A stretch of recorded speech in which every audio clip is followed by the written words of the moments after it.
नमस्कार, आप देख रहे हैं न्यूज एक्सप्रेस। मैं हूं आपके साथ रोहन। पश्चिम बंगाल में एसआईआर प्रक्रिया के तहत 58 लाख नाम कट चुके हैं और यह संख्या लगातार बढ़ती गई है।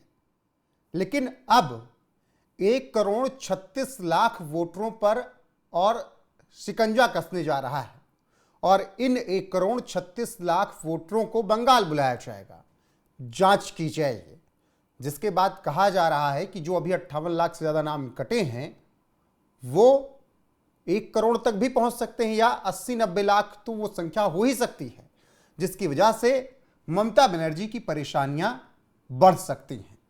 क्योंकि पश्चिम बंगाल में जिस तरीके से घुसपैठ पिछले वक्त में हुई और वो ममता बनर्जी के वोटर बन गए, जैसा बीजेपी आरोप लगाती है, तो उन घुसपैठियों का नाम कटेगा तो निश्चित तौर पर टीएमसी का वोट बैंक कम होगा।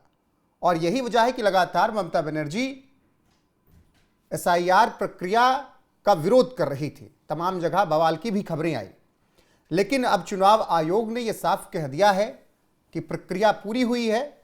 दूसरे फेज में अभी फिर से सर्वे किया जाएगा और अगर नाम कटते हैं तो और नाम भी कटेंगे। फाइनल लिस्ट फरवरी 2026 में आएगी। लेकिन 1.36 करोड़ वोटर जो हैं अभी पश्चिम बंगाल के, उन्हें क्यों बुलाया जाएगा, क्यों सर्वे किया जाएगा, क्यों जांच की जाएगी, यह जानना बेहद जरूरी है। चलिए आपको बताते हैं कि बंगाल में 1.36 करोड़ वोटरों की जांच क्यों होगी। पश्चिम बंगाल में एसआईआर के तहत लगभग 1,36,00,000 मतदाताओं को सुनवाई के लिए बुलाया जाएगा। एक वरिष्ठ चुनाव आयोग के अधिकारी ने यह जानकारी देते हुए बताया कि राज्य में एसआईआर प्रक्रिया के तहत सुनवाई के लिए करीब 1.36 करोड़ वोटरों को बुलाया जाएगा। 1.36 करोड़ वोटर इसलिए बुलाए जा रहे हैं क्योंकि उनकी जांच करनी है कि इनमें से कौन क्या है, उनके पास सभी वैध भारतीय दस्तावेज है या नहीं। तो कुल मिलाकर 1.36 करोड़ मतदाता जो पश्चिम बंगाल बुलाए जाएंगे सुनवाई के लिए, उनका भी दस्तावेज खंगाला जाएगा। क्या उनके पास सभी प्रूफ हैं या नहीं, ये जो बाहर रह रहे हैं या फिर अप्रवासी हो गए हैं, इन सब की जांच की जाएगी। और अगर सभी डॉक्यूमेंट इनके पास होंगे तभी ये वोटर रह पाएंगे। अगर नहीं होंगे तो फिर एसआईआर के तहत इनका भी नाम काट दिया जाएगा। मान लीजिए कि कोई मुंबई में रह रहा है, कोई दिल्ली में रह रहा है और उसका नाम बंगाल की वोटर लिस्ट में है, तो उसको सुनवाई के लिए बुलाया जाएगा। अगर उसका दूसरे जगह पर वोटर लिस्ट में नाम नहीं होगा तब तो ठीक है, सभी उसके पास डिटेल्स होंगी तब भी ठीक है। अगर कुछ प्रूफ नहीं मिला या दूसरी जगह वोटर लिस्ट में नाम है तो फिर बंगाल के वोटर वो नहीं रह पाएंगे। और उम्मीद की जा रही है कि 1,36,00,000 जो ये सुनवाई के लिए मतदाता बुलाए जाएंगे, इनमें से एक बड़ी संख्या वो होगी जिनके नाम कट सकते हैं। यानी 58 लाख से ज़्यादा जो नाम कटे हैं वो 80 से 90 लाख तक भी नाम हो सकते हैं। अभी जब प्रक्रिया हुई, तमाम विरोधों के बाद, तमाम टीएमसी के दखल अंदाजी के बाद, तो उसके बाद प्रक्रिया पूरी की गई। फिर चुनाव आयोग ने एसआईआर की ड्राफ्ट लिस्ट शेयर कर दी और बता दिया कि कितने वोट कटे हैं। आपको बताते हैं कि किस तरीके से अभी 58 लाख नाम कटे हैं। दिखाएगा, चुनाव आयोग ने ड्राफ्ट वोटर लिस्ट जारी की। बंगाल में 58,20,898 वोटरों के नाम हटाने के लिए मार्क किए गए, जो कि चुनाव आयोग की तरफ से बताया गया। 24,16,852 नाम मृत वोटर हैं जो काटे गए हैं। 19,88,076 पता बदलने वाले वोटर हैं जिनके नाम काट दिए गए हैं। 12,20,038 वोटर लापता हैं। 1,38,328 फर्जी वोटर हैं जिनके नाम काटे गए हैं। बंगाल में 57,604 नाम अन्य कारणों से हटाने के लिए प्रस्ताव में दिया गया, उन्हें मार्क किया गया। तो जो 58 लाख से ज़्यादा वोटर कट रहे हैं वो कुछ इस तरीके से हैं। 24 लाख से ज़्यादा मृत हैं, 12 लाख से ज़्यादा जिन्होंने पता बदल लिया है, 54,000 से ज़्यादा कुछ ऐसे हैं जिनके किसी और कारणों से नाम काट दिए गए हैं।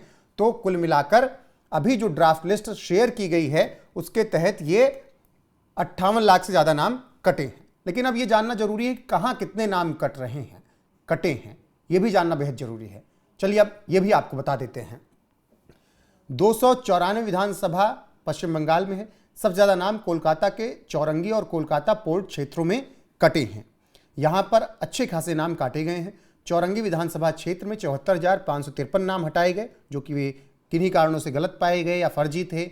कोलकाता पोर्ट से 63,730 नाम हटाए गए और इन दो जगहों पर कोलकाता में सबसे ज़्यादा वोट कटे हैं। कोलकाता पोर्ट से मंत्री फिरहाद हकीम टीएमसी के विधायक हैं, जो कि अक्सर विवादित बयान देते रहते हैं। उनके क्षेत्र से अच्छा खासा नाम वोटरों का कटा। अरूप विश्वास के टॉलीगंज में 35,309 नाम कटे हैं। अरूप विश्वास खेल मंत्री थे। मेसी विवाद के बाद उन्होंने इस्तीफा दे दिया। उनके टॉलीगंज में 35,309 वोट काटे गए, जो फर्जी थे या जिन्होंने शिफ्ट कर लिया था, ऐसे नाम। बांकुरा जिले के कोतुलपुर में सबसे कम 5,678 नाम हटाए गए हैं। ये वो जगह है बांकुरा जिला जहां पर सबसे कम नाम कटे हैं। तो कुल मिलाकर बीजेपी की अग्निमित्रा पॉल की विधानसभा आसनसोल साउथ से भी 39,202 नाम हटाए गए हैं। ऐसा नहीं है कि केवल किसी टीएमसी सांसद या टीएमसी विधायक के क्षेत्र से नाम हटे हैं, हर जगह से हटे हैं। बीजेपी के शंकर घोष के विधानसभा क्षेत्र सिलीगुड़ी से 31,181 नाम काटे गए, जिन्हें मार्क किया गया और हटाया गया। तो कुल मिलाकर अभी तक इस तरीके से नाम कटे। सबसे ज़्यादा कोलकाता पोर्ट, चौरंगी, कोलकाता, यहाँ नाम कटे। वहीं अगर जिले वाइज बात करें तो 24 दक्षिण 24 परगना में अच्छे खासे नाम कटे। अगर पूरे जिले की बात करें, 31 विधानसभा आती है उसके अंदर, तो इस तरीके से एक एक विधानसभा में ये नाम कटे हैं। अब लोग परेशान हैं कि अगर नाम कट गया तो हम क्या करें? क्या अब हम नागरिक नहीं रहे कोलकाता के या देश के? क्या हम अब वोट नहीं डाल पाएंगे? हमारे पास तो सब प्रूफ है। यहाँ हमारे पास 10वीं की मार्कशीट, 12वीं की मार्कशीट और भी चीज़ें जो प्रूफ चुनाव आयोग की तरफ से मांगा जा रहा है। वो लोग का अगर नाम कट गया है तो परेशान होने की बिल्कुल भी ज़रूरत आपको नहीं है। अगर आपके पास सभी दस्तावेज मौजूद हैं तो आप एकदम टेंशन फ्री रहिए। अभी वक्त है। चुनाव आयोग से आप अपील कर सकते हैं, ऑनलाइन ऑफलाइन दोनों तरीके से, और फिर आप अपना नाम जुड़वा सकते हैं। अब नाम कट गया हो तो क्या करें, ये समझ लीजिए। जिनका नाम हटाया गया वो फॉर्म से 6 भरकर दस्तावेजों के साथ दावा कर सकते हैं, लेकिन ध्यान रहे फर्जी किसी भी तरीके के दस्तावेज ना हो। चुनाव आयोग ने कहा प्रभावित व्यक्ति ड्राफ्ट रोल जारी होने के बाद दावा कर सकते हैं कि उनके पास सभी प्रूफ है, नाम गलती से कटा, उनका नाम ऐड होगा। 16 दिसंबर 2025 से 15 जनवरी 2026 तक दावे और आपत्तियां दर्ज करा सकते हैं, और ऐसे में चुनाव आयोग दावों की जांच करेगा और सही पाए जाने पर नाम वापस जोड़ दिया जाएगा, और ऐसे में किसी भी तरीके की कोई परेशानी आपको नहीं होगी। एसआईआर का दूसरा चरण फरवरी 2026 तक चलेगा और अंतिम वोटर लिस्ट 14 फरवरी 2026 को जारी की जाएगी। और जो हमने आपको तारीख बताई, तब तक आप जाकर अपना नाम डलवा सकते हैं। सभी प्रूफ लेकर जाइए। प्रूफ फर्जी नहीं होना चाहिए। अगर प्रूफ फर्जी हुआ तो फिर आपकी मुश्किलें बढ़ सकती हैं। तो जो लोग पूरी तरीके से वैध हैं, जिनके पास सभी दस्तावेज हैं, कुछ इस तरीके से अपना नाम जुड़वा सकते हैं। लेकिन अब जब चुनाव 2026 में होने हैं, एसआईआर 2025 में हुआ, 14 फरवरी 2026 को फाइनल लिस्ट आ जाएगी, उसके बाद कुछ नहीं हो पाएगा। उससे पहले सब कुछ कर लीजिए। और साथ में 1,36,00,000 वोटरों की सुनवाई भी की जाएगी। उनकी जांच अलग से की जाएगी दूसरे चरण में, और उन्हें पूरी तरीके से प्रूफ देना होगा कि उनके पास सब कुछ है या फिर नहीं। अगर नहीं होगा तो फिर उनका नाम कट सकता है। बाकी ममता बनर्जी को एसआईआर से परेशानी थी, और जब नाम कटे हैं तो उनके लिए मुश्किलें और बढ़ी हैं। फिलहाल जो भी अपडेट आएगी आप तक जरूर पहुंचाएंगे। बने रहिए न्यूज़ एक्सप्रेस पर लगातार। अभी के लिए बस इतना ही। नमस्कार।